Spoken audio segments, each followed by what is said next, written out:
Hello, Lorcana Platypus channel viewers. Welcome back to another video. The scientists have successfully recontained me within the facility along with 20 other escaped experiments, but we're back now, so that means I have more time to dedicate onto Lorcana videos and Lorcana streams. If you're interested, please hit subscribe, but today we have a lot of catch up to do. Oh my god, all of set 7 has now been revealed. All of the cards are available. So now I'm more comfortable with speculating on deck building, and that is what I have done today. I have built 3 decks that I want to present, 2 of which you will already know, one of which is also probably known, but is different than just what you'll typically see. I don't know what I'm saying. Anyways, so yeah, that's what today's video is gonna be. I just slammed my head against the deck building wall 3 times and was like, you know what? These look cool, so let's present them to my lovely audience and see what they have to say about them. As the set gets deeper and as the ability to playtest the cards starts to become more, I want to say, possible. Like right now, playtesting the cards can only really be done through proxies, and I don't think most services have allowed it yet for playtesting because the set isn't even technically out yet. But anyways, let me stop being a broken record here and let's just get right on with the first deck. Starting us right off with, I don't want to say the most speculative, but the most untested is this evasive aggro list that I've built. It's so straightforward. I love building my straightforward decks where the game plan is just so simple that anyone can pick it up and do well with it. But this deck in particular, I have not built a deck this simple in a pretty long time. It's just an aggro deck where, rather than my typical brand of hyper aggro where we play high efficiency lore to ink cost characters so we can flood out the board with a lot of them, protect them with efficient bodyguards and protective characters such as Tiana and Baloo, here the characters themselves serve as their own protection. Stuff like okay. Alright, I have the... Man, my internet's been crapping itself. Okay, so instead of the typical Amber Amethyst shenanigans I've been known for in the past, or even the Amber Sapphire shenanigans that was happening, I don't want to say towards the end of set 6 there, it's been around for a bit, where you just play high efficiency lore to ink characters with either protective characters on top with bodyguards or Tiana, or with self-protection. Here, the deck is just bypassing the need for protective characters altogether by having all the characters self-protect themselves by being evasive, except for Ursula and Elsa. But Elsa protects herself in other ways, of course. She's such a strong card. Now, it's a tempo aggro deck, so you just want to play out a card turn 1, turn 2, turn 3, turn 4, turn 5, and then just hope that the cards that you've played throughout these turns is enough to just wipe your opponent off the board. And the strength of this deck comes from the fact that Friends on the Other Side gains a lot more value, since when you use Friends on the Other Side, your character that you're using or singing it with, if they're evasive, is very likely to survive. And second off, we finally hit a critical mass of evasive characters that are useful in order for this deck to stand on its own legs again. Because before, like, a lot of these cards existed, but we didn't have Go-Go Tamago before, and we didn't have Genie. We had Genie in set 6, of course, but like set 5, it was getting there. Set 6, it was almost there. And then set 7, the inclusion of Iago is actually very relevant in this case because you can combo Iago with Peter Pan.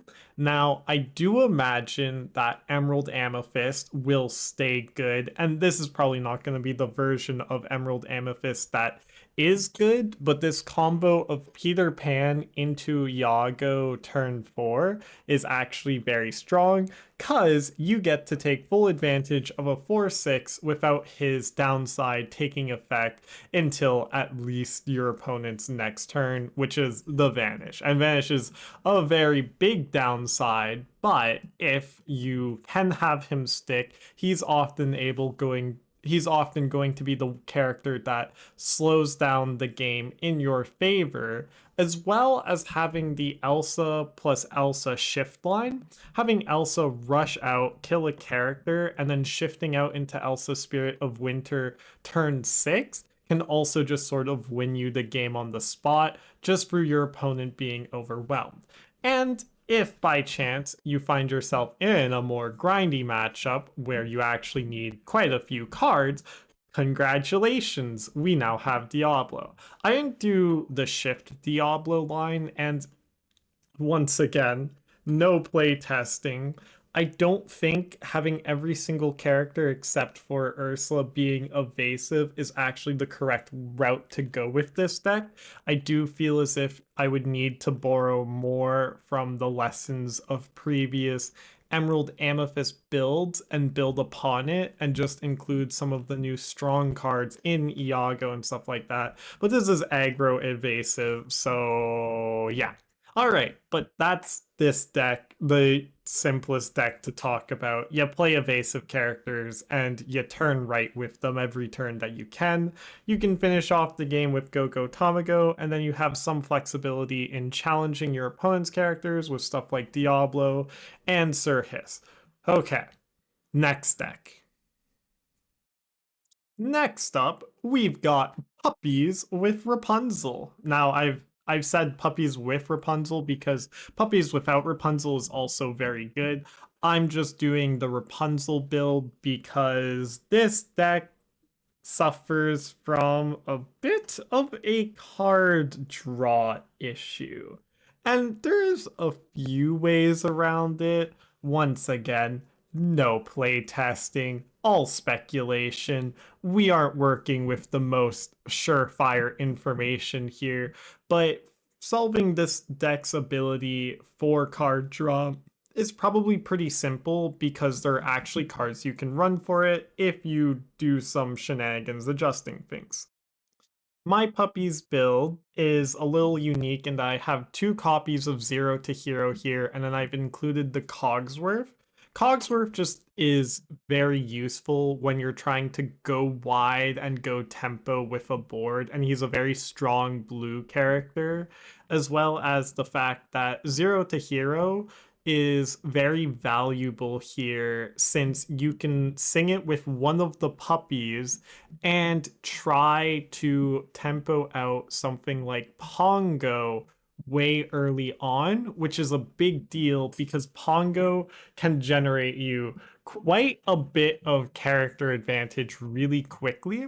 And if you aren't able to Zero to Hero Pongo out, then you have Pepper to put cards into the Inkwell Face Unexerted with the other puppies while you're challenging. And it's basically a I'm going to grind you down out of your resources deck with stuff with buffing up my character's attacks and have constant ways of recurring the character's attacks.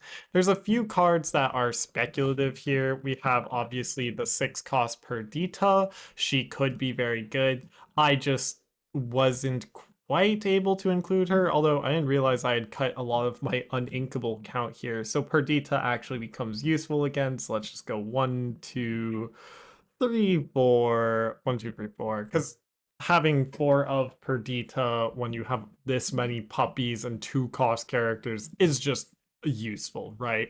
And then we obviously have the 4 cost Perdita to cheat out more puppies, and like being able to play Perdita turn 2 with Zero to Hero singing or sorry, turn 3 plus having a character come out along with her is just it's just nice. It's useful. And then Thunderbolt, very fun fact. Did you know Zero to Hero can reduce the shift cost of cards? So Thunderbolt can become a puppy shift 1 if you have two characters out, which is very good because he is a 3/7 bodyguard that you could get out for the cheap very easily. Like I said, the main problem of this deck is going to be card draw, which is why I have the Rapunzel in here speculatively.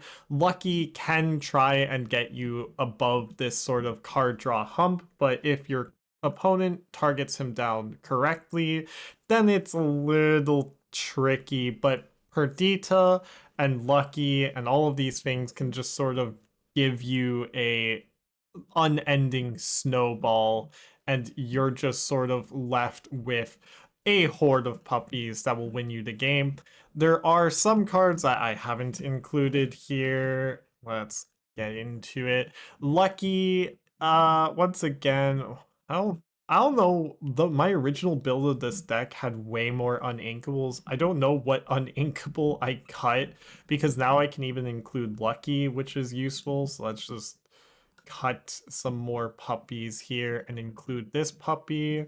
How many are we at now? 14. Okay, perfect. So with 14 uninkables, this is just the right ratio, yeah. We're on a good ratio. We're on a good deck. Let me save this. Save. Oh, wait. I forgot to save when I had the 6 cost per Dita as well. But anyways, I didn't have Lucky in before because it was hard to include him with the high amount of uninkables. This is an aggro mid-range. Honestly, I want to call this deck more mid-range than aggro. You aren't just trying to quest the entire time as fast as you possibly can. You do have the capabilities of challenging your opponent's stuff with stuff like Thunderbolt and having canine crunchies out in order to be able to deal damage to your opponent's characters. So like there's a lot of weird little adjustments you can make to the list here, which is why this deck is at the very least going to be a for fun deck that's really good to play. Stuff like Seven Dwarfs Mine and the Brooms deck come to mind for this category. Maybe not going to be a tier 1 contender, but we'll see. We'll see. It's not. I'm sorry. It won't be, but it will be fun. So it's puppies. What else do you need me to say? We're going on to the final one, and the deck that I have the least experience in both building and playing. That's right. We have Ramp. This deck actually looks so broken this set, and if you don't see it, I don't blame you, but effectively you just need to notice that the deck has the ability to ramp out like crazy, and then the only sort of current problem my list currently has is the lack of card draw. There is no card draw on this list, which is why I'm thinking of cutting Tipo, but being able to play Tipo into singing one jump ahead is a big deal. But the big thing, and the reason why I think this is going to be a tier 1 contender this set, is surprise, surprise, this Bell. The biggest problem with Ramp in the past was having non efficient answers to aggro decks because their turn 1 was just spent playing an item and doing nothing. And part of my inspiration for building the evasive aggro deck was just to answer the fact that Ramp now gets a turn 1 3/3 and it's barely a downside for them. And I'm like, what? Are you kidding me? And then that turn 1 3/3 eventually turns into a 7/7 that quests for free that you can play out for as early as turn.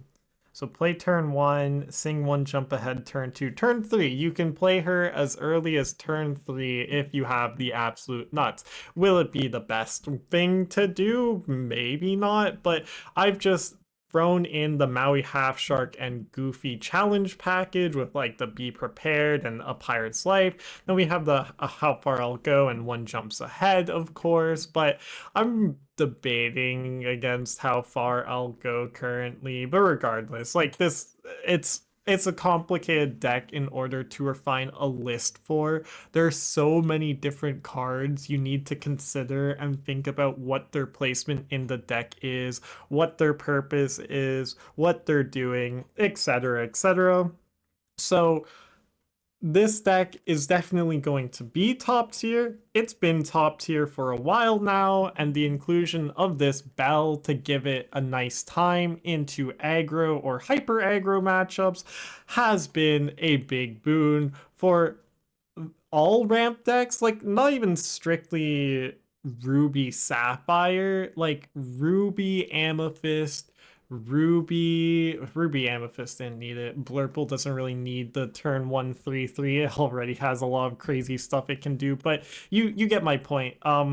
Sapphire Steel ramp control is also going to be loving having this character in their deck so that they don't just fold immediately like a wet paper towel against hyper aggro. So I've been mourning the loss of my hyper aggro deck this set because no way does my no way is it going to persist. There is stuff I'll get into what I think the next best hyper aggro list is going to be from set 6. Spoilers, I don't think it'll include Pascal, but so much speculation, so much playtesting, so much needs to happen. But anyways, that's gonna be it from me. Just know that this deck is broken. This deck is okay, and then this deck is going to be fun. All right, that's it. That's it. I wish you all a fantastic rest of your day. Do consider hitting that subscribe button again, and yeah, I hope to see you in the next video. Bye!